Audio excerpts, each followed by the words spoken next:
Islam is the official state religion of Afghanistan, with approximately 99.8% of the Afghan population being Muslim. About 80 to 90% practice Sunni Islam, belonging to the Hanafi Islamic law school, while 10 to 20% are Shias. Majority of the Shiites belong to the Twelver branch and only a smaller number follow Ismailism. During the 7th century, the Umayyad Arabs entered modern-day Afghanistan after decisively defeating the Sasanian Persians in Nahawand. Following this colossal defeat, the last Sassanid emperor, Yazdegerd III, who became a hunted fugitive, fled eastward deep into Central Asia. In pursuing Yazdegerd, the route the Arabs selected to enter the area was from northeastern Iran and thereafter into Herat, where they stationed a large portion of their army before advancing toward northern Afghanistan. The Arabs exerted considerable efforts toward propagating Islam amongst the locals. A large number of the inhabitants of northern Afghanistan accepted Islam through Umayyad missionary efforts, particularly under the reign of Hisham ibn Abd al-Malik and Umar ibn Abdulaziz. In South, Abdur-Rahman bin Samara introduced Islam to the natives of Zabulistan, which was ruled by the Zunbals. At times, Muslim leaders in their effort to win converts encouraged attendance at Muslim prayer with promises of money and allowed the Quran to be recited in Persian instead of Arabic so that it would be intelligible to all. During the reign of Al-Mu'tasim, Islam was generally practiced amongst most inhabitants of the region, and finally under Yaqub al-Safari, Islam was by far the predominant religion of Kabul along with other major cities of Afghanistan. The father of Abu Hanifa, Thabit bin Zuta, was a native from modern-day Afghanistan. He immigrated to Kufa, in Iraq, where Hanifa was born. Later, the Samanids propagated Sunni Islam deep into the heart of Central Asia, as the first complete translation of the Quran into Persian occurred in the 9th century. Since then,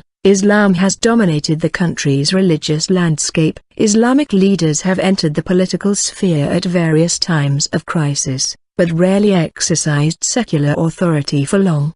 The remnants of a Shi'i presence in Peshawar were expelled by Muhammad of Ghazni during 998 and 1030. The Ghaznavids were replaced by the Ghurid dynasty, who expanded the already powerful Islamic empire. Believed to be first built during the Ghurids in the 12th century, the Friday Mosque of Herat is one of the oldest mosques in the country. During this period, known as the Islamic Golden Age, Afghanistan became the second major learning center in the Muslim world after Baghdad. After the Mongol invasion and destruction, the Timurids rebuilt the area and once again made it a center of Islamic learning. Shia Islam made its way to southern Afghanistan during the Safavid rule in the 16th century. Until Mir Waiz Hotak liberated the Afghans in 1709. The Kandahar region of Afghanistan was often a battleground between the Shia Safavids and the Sunni Mughals. Although Sharia courts existed in urban centers after King Ahmad Shah Durrani established an Afghan state in 1747, the primary judicial basis for the society remained in the tribal code of the Pashtunlian areas, where Pashtuns were the majority until the end of the 19th century. Sporadic fatwas, formal legal opinions, were issued and occasional jihads were called, not so much to advance Islamic ideology as to sanction the actions of specific individuals against their political opponents so that power might be consolidated. The first systematic employment of Islam as an instrument for state building was introduced by King Abdur-Rahman Khan, 1880 to 1901. During his drive towards centralization, he decreed that all laws must comply with Islamic law and thus elevated the Sharia over customary laws embodied in the Pashtunli. The ulama were enlisted to legitimize and sanction his state efforts as well as his central authority. This enhanced the religious community on the one hand, but as they were increasingly inducted into the bureaucracy as servants of the state, the religious leadership was ultimately weakened. Many economic privileges enjoyed by religious personalities and institutions were restructured within the framework of the state. The propagation of learning, once the sole prerogative of the ulama, was closely supervised, and the emir became the supreme arbiter of justice. His successors continued and expanded King Abdur-Rahman Khan's policies as they increased the momentum of secularization. Islam remained central to interactions, but the religious establishment remained essentially non-political, functioning as a moral rather than a political influence. Nevertheless, Islam asserted itself in times of national crisis, and, when the religious leadership considered themselves severely threatened, charismatic religious personalities periodically employed Islam to rally disparate groups in opposition to the state. They rose up on several occasions against King Amanullah Shah, 1919–1929, for example, in protest against reforms they believed to be Western intrusions inimical to Islam. Subsequent rulers, mindful of traditional attitudes antithetical to secularization, were careful to underline the compatibility of Islam with modernization. Even so, and despite its pivotal position within the society which continued to draw no distinction between religion and state, the role of religion in state affairs continued to decline. The 1931 Constitution made the Hanafi Sharia the state religion, while the 1964 Constitution simply prescribed that the state should conduct its religious ritual according to the Hanafi school. The 1977 Constitution declared Islam the religion of Afghanistan, but made no mention that the state ritual should be Hanafi. The Penal Code, 1976, and Civil Law, 1977, governing the entire field of social justice, represent major attempts to cope with elements of secular law, based on, but superseded by other systems. Courts, for instance, were enjoined to consider cases first according to secular law, resorting to the BC Sharia in areas where secular law did not exist. By 1978, the government of the People's Democratic Party of Afghanistan, PDPA, openly expressed its aversion to the religious establishment. This precipitated the fledgling Islamist movement into a national revolt. Islam moved from its passive stance on the periphery to play an active role. Politicized Islam in Afghanistan represents a break from Afghan traditions. The Islamist movement originated in 1958 among faculties of Kabul University, particularly within the Faculty of Islamic Law, which had been formed in 1952 with the announced purpose of raising the quality of religious teaching to accommodate modern science and technology. The founders were largely professors influenced by the Egyptian Muslim Brotherhood, a party formed in the 1930s that was dedicated to Islamic revivalism and social, economic, and political equity. Their objective is to come to terms with the modern world through the development of a political ideology based on Islam. The Afghan leaders, while indebted to many of these concepts, did not forge strong ties to similar movements in other countries. The liberalization of government attitudes following the passage of the 1964 Constitution ushered in a period of intense activism among students at Kabul University. Professors and their students set up the Muslim Youth Organization, Sasmani Jawanani Mulman, in the mid-1960s at the same time that the leftists were also forming many parties. Initially communist students outnumbered the Muslim students, but by 1970 the Muslim youth had gained a majority in student elections. Their membership was recruited from university faculties and from secondary schools in several cities such as Mazar-e-Sharif and Herat. Some of these professors and students became the leaders of the Mujahideen rebels in the 1980s. The 1979 Soviet invasion in support of a communist government triggered a major intervention of religion into Afghan political conflict, and Islam united the multi-ethnic political opposition. With the takeover of government by the PDPA in April 1978, Islam had already become central to uniting the opposition against the communist ideology of the new rulers. As a politico-religious system, Islam is well suited to the needs of a diverse, unorganized, often mutually antagonistic citizenry wishing to forge a united front against a common enemy, and war permitted various groups within the Mujahideen to put into effect competing concepts of organization. The Soviet invasion and the Iranian Revolution not only led national uprisings but also the importation of foreign radical Muslims to Afghanistan. The Mujahideen leaders were charismatic figures with dyadic ties to followers. In many cases military and political leaders replaced the tribal leadership. At times the religious leadership was strengthened. Often the religious combined with the political leadership. Followers selected their local leaders on the basis of personal choice and precedence among regions, sects, ethnic groups or tribes, but the major leaders rose to prominence through their ties to outsiders who controlled the resources of money and arms. With the support of foreign aid, the Mujahideen were ultimately successful in their jihad to drive out the Soviet forces, but not in their attempts to construct a political alternative to govern Afghanistan after their victory. Throughout the war, the Mujahideen were never fully able to replace traditional structures with a modern political system based on Islam. Most Mujahideen commanders either used traditional patterns of power, becoming the new Khans, or sought to adapt modern political structures to the traditional society. In time, the prominent leaders accumulated wealth and power and, in contrast to the past, wealth became a determining factor in the delineation of power at all levels. With the departure of foreign troops and the long-sought demise of Kabul's leftist government, the Islamic State of Afghanistan finally came into being in April 1992. This represented a distinct break with Afghan history,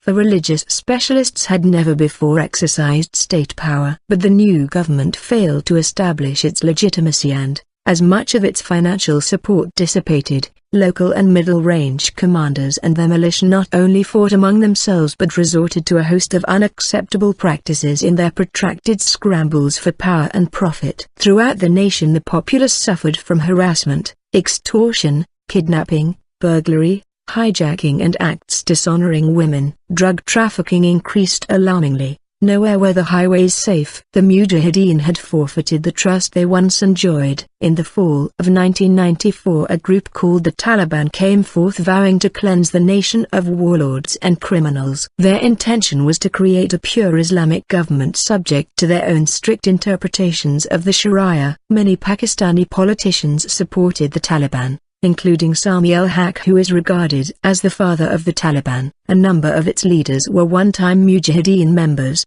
but the bulk of their forces were young Afghan refugees trained in Pakistani madrasas, religious schools, especially those run by the Jamiat-e Islam Pakistan, the aggressively conservative Pakistani political religious party headed by Maulana Fazlur Rahman, arch-rival of Qazi Hussain Ahmad, leader of the equally conservative Jamaat-e-Islami and longtime supporter of the Mujahideen. Headquartered in Kandahar, mostly Pashtuns from the rural areas, and from the top leadership down to the fighting militia characteristically in their 30s or 40s and even younger, the Taliban swept the country. In September 1996 they captured Kabul and ruled over most of Afghanistan. By 2001 the meteoric takeover went almost unchallenged. Arms were collected and security was established. At the same time, acts committed for the purpose of enforcing the Sharia included public executions of murderers, stoning for adultery,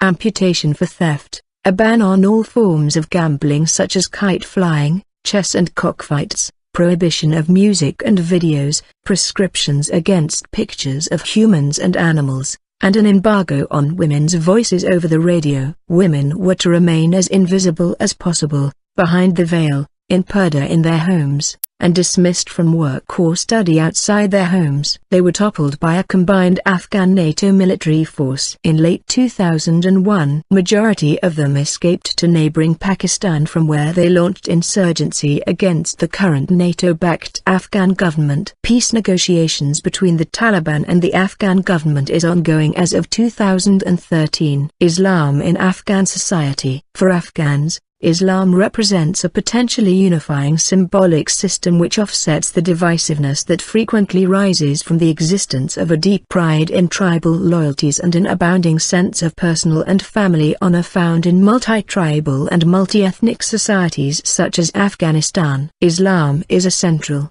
pervasive influence throughout Afghan society. Religious observances punctuate the rhythm of each day and season. In addition to a central congregational mosque for weekly communal prayers which are not obligatory but generally attended, smaller community-maintained mosques stand at the center of villages, as well as town and city neighborhoods. Mosques serve not only as places of worship, but for a multitude of functions, including shelter for guests, places to meet, the focus of social religious festivities and schools. Almost every Afghan has at one time during his youth studied at a mosque school, For many this is the only formal education they receive. Because Islam is a total way of life and functions as a comprehensive code of social behavior regulating all human relationships, individual and family status depends on the proper observance of the society's value system based on concepts defined in Islam. These are characterized by honesty, frugality, generosity, virtuousness, piousness, fairness, truthfulness, tolerance and respect for others. To uphold family honor, elders also control the behavior of their children according to these same Islamic prescriptions. At times, even competitive relations between tribal or ethnic groups are expressed in terms claiming religious superiority. In short, Islam structures day-to-day interactions of all members of the community. The religious establishment consists of several levels. Any Muslim can lead informal groups in prayer. Mullahs who officiate at mosques are normally appointed by the government after consultation with their communities and, although partially financed by the government, mullahs are largely dependent for their livelihood on community contributions including shelter and a portion of the harvest. Supposedly versed in the Quran, Sunnah, Hadith and Sharia, they must ensure that their communities are knowledgeable in the fundamentals of Islamic ritual and behavior. This qualifies them to arbitrate disputes over religious interpretation. Often they function as paid teachers responsible for religious education classes held in mosques where children learn basic moral values and correct ritual practices. Their role has additional social aspects, for they officiate on the occasion of life crisis rituals associated with births, marriages and deaths. But rural mullahs are not part of an institutionalized hierarchy of clergy. Most are part-time mullahs working also as farmers or craftsmen. Some are barely literate, or only slightly more educated than the people they serve. Often, but by no means always, they are men of minimal wealth and, because they depend for their livelihood on the community that appoints them, they have little authority even within their own social boundaries. They are often treated with scant respect and are the butt of a vast body of jokes making fun of their arrogance and ignorance. Yet their role as religious arbiters forces them to take positions on issues that have political ramifications, and since mullahs often disagree with one another, pitting one community against the other, they are frequently perceived as disruptive elements within their communities. Veneration of saints and shrines is opposed by some Islamic groups, particularly those ascribing to the Salafi or Al-Hadith methodology. Nevertheless, Afghanistan's landscape is liberally strewn with shrines honoring saints of all descriptions. Many of Afghanistan's oldest villages and towns grew up around shrines of considerable antiquity. Some are used as sanctuaries by fugitives. Shrines vary in form from simple mounds of earth or stones marked by pennants to lavishly ornamented complexes surrounding a central dome tomb. These large establishments are controlled by prominent religious and secular leaders. Shrines may mark the final resting place of a fallen hero, shahid, a venerated religious teacher, a renowned Sufi poet, or relics, such as a hair of the Prophet Muhammad or a piece of his cloak. Kirka. A great many commemorate legends about the miraculous exploits of Ali ibn Abi Talib, the fourth caliph and the first imam of Shia Islam, believed to be buried at the nation's most elaborate shrine located in the heart of Mazar-e-Sharif. The exalted shrine, Hazrat Ali, is revered throughout Afghanistan for his role as an intermediary in the face of tyranny. Festive annual fairs celebrated at shrines attract thousands of pilgrims and bring together all sections of communities. Pilgrims also visit shrines to seek the intercession of the saint for special favors, be it a cure for illness or the birth of a son. Women are particularly devoted to activities associated with shrines. These visits may be short or last several days, and many pilgrims carry away specially blessed curative and protective amulets, usually ators, to ward off the evil eye, assure loving relationships between husbands and wives, and many other forms of solace. It should be noted, however, that like saint veneration, such practices are generally not encouraged in Islam. About 10 to 20% of the Afghan population practice Shia. The most numerous Shiite, Shia, sect in Afghanistan is the Twelver Shia,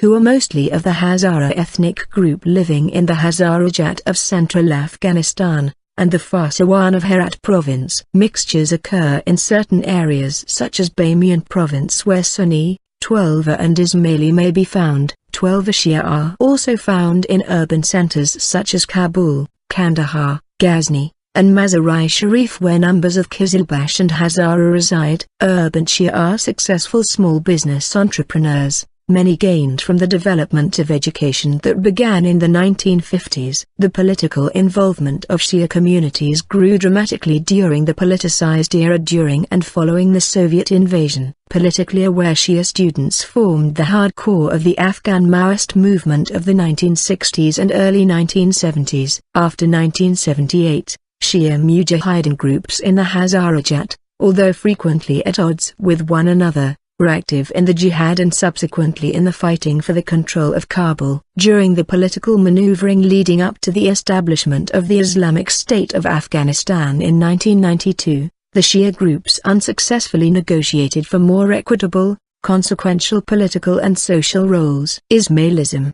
The Ismaili Shiites accepted Ismail ibn Jafar instead of Musa al-Qadhim as the successor to Imam Jafar as-Sadiq. Ismaili communities in Afghanistan are less populous than the Twelver, who consider the Ismaili heretical. They are found primarily in and near the eastern Hazarajat, in the Baghlan area north of the Hindu Kush, among the mountain Tajik of Badakhshan, and amongst the Waki in the Wakhan corridor. Ismaili are seen to follow their leaders uncritically. The Paur leader of Afghan Ismaili comes from the Sayyid family of Kayan, located near Doshi, a small town at the northern foot of the Salang Pass, in western Baghlan province. During the 1980s Soviet war in Afghanistan, this family acquired considerable political power. The Serena Hotel in Kabul is owned and operated by Ismailis. Ahmadiyya. The Ahmadiyya is considered a movement that began in the late 19th century by Mirza Ghulam Ahmad in Qadian, India. It was seen as apostasy by most other Muslim groups,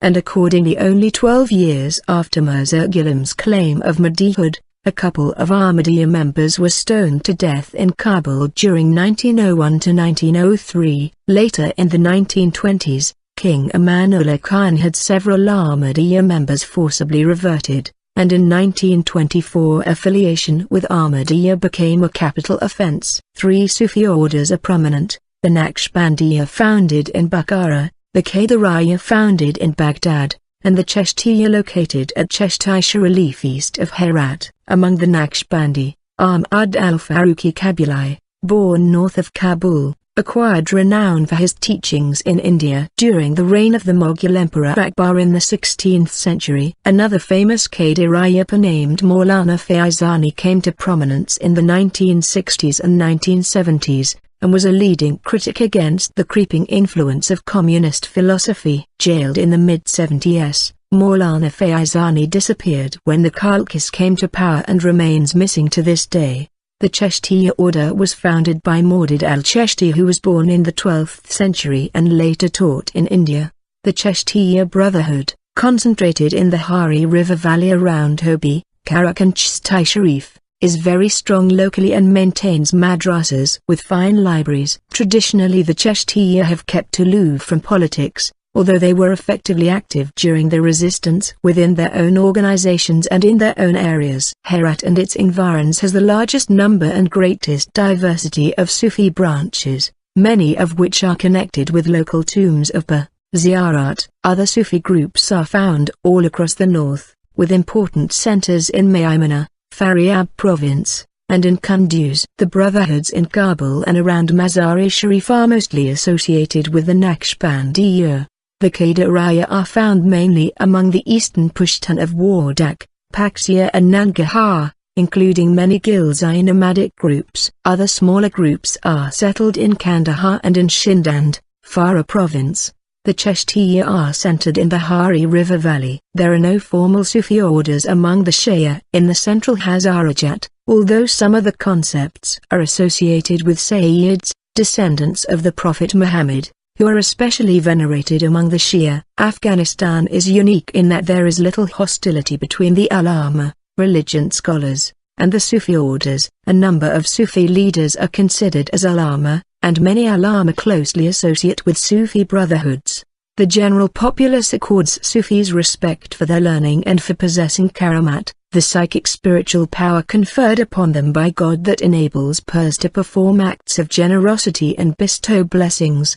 Barakat Sufism therefore is an effective popular force. In addition, since Sufi leaders distance themselves from the mundane, they are at times turned to as more disinterested mediators in tribal disputes in preference to mullahs who are reputed to escalate minor secular issues into volatile confrontations couched in Islamic rhetoric. Despite the Afghan Sufis' stable position in Afghan society, Sufi leaders were among those executed in 1978-1979 following the Communist Saur Revolution, among them Bahaduddin Jan, the Panakshbandi of the Amak of Purchaman district, Farah. During his drive towards centralization, he decreed that all laws must comply with Islamic law and thus elevated the Sharia over customary laws embodied in the Pashtuni. The ulama were enlisted to legitimize and sanction his state efforts as well as his central authority. This enhanced the religious community on the one hand, but as they were increasingly inducted into the bureaucracy as servants of the state,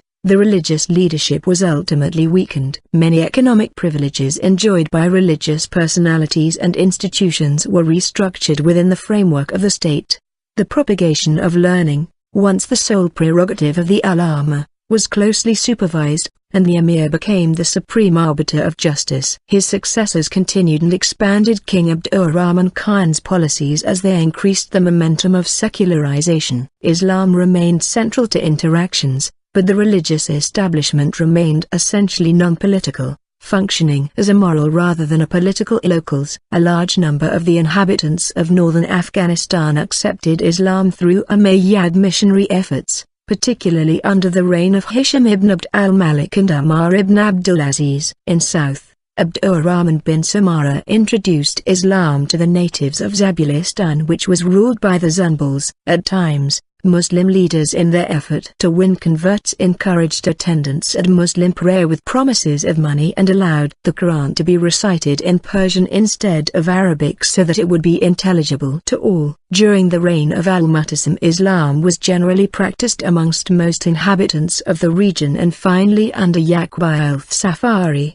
Islam was by far the predominant religion of Kabul along with other major cities of Afghanistan. The father of Abu Hanifa, Thabit bin Zuta, was a native from modern-day Afghanistan. He emigrated to Kufa, in Iraq, where Hanifa was born. Later, the Samanids propagated Islam made its way to southern Afghanistan during the Safavid rule in the 16th century. Until Mir Waiz Hotak liberated the Afghans in 1709. The Kandahar region of Afghanistan was often a battleground between the Shia Safavids and the Sunni Mughals. Although Sharia courts existed in urban centers after King Ahmad Shah Durrani established an Afghan state in 1747, the primary judicial basis for the society remained in the tribal code of the Pashtunian areas where Pashtuns were the majority until the end of the 19th century. Sporadic fatwas, formal legal opinions, were issued and occasional jihads were called, not so much to advance Islamic ideology as to sanction the actions of specific individuals against their political opponents so that power might be consolidated. The first systematic employment of Islam as an instrument for state building was introduced by King Abdur-Rahman Khan,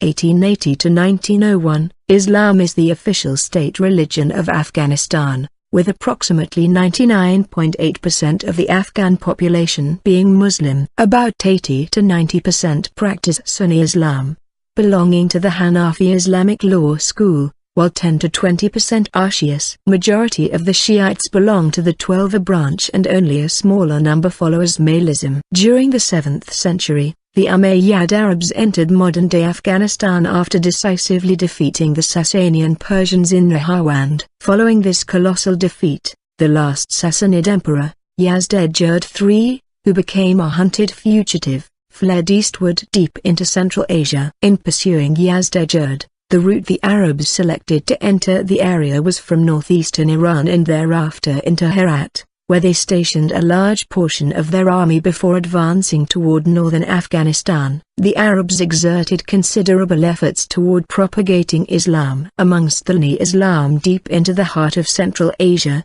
as the first complete translation of the Quran into Persian occurred in the 9th century. Since then, Islam has dominated the country's religious landscape. Islamic leaders have entered the political sphere at various times of crisis, but rarely exercised secular authority for long. The remnants of the Shahi presence in Peshawar were expelled by Muhammad of Ghazni during 998 and 1030. The Ghaznavids were replaced by the Ghurid dynasty, who expanded the already powerful Islamic empire. Believed to be first built during the Ghurids in the 12th century, the Friday Mosque of Herat is one of the oldest mosques in the country. During this period, known as the Islamic Golden Age, Afghanistan became the second major learning center in the Muslim world after Baghdad. After the Mongol invasion and destruction, the Timurids rebuilt the area and once again made it a center of Islamic learning. Shia Islam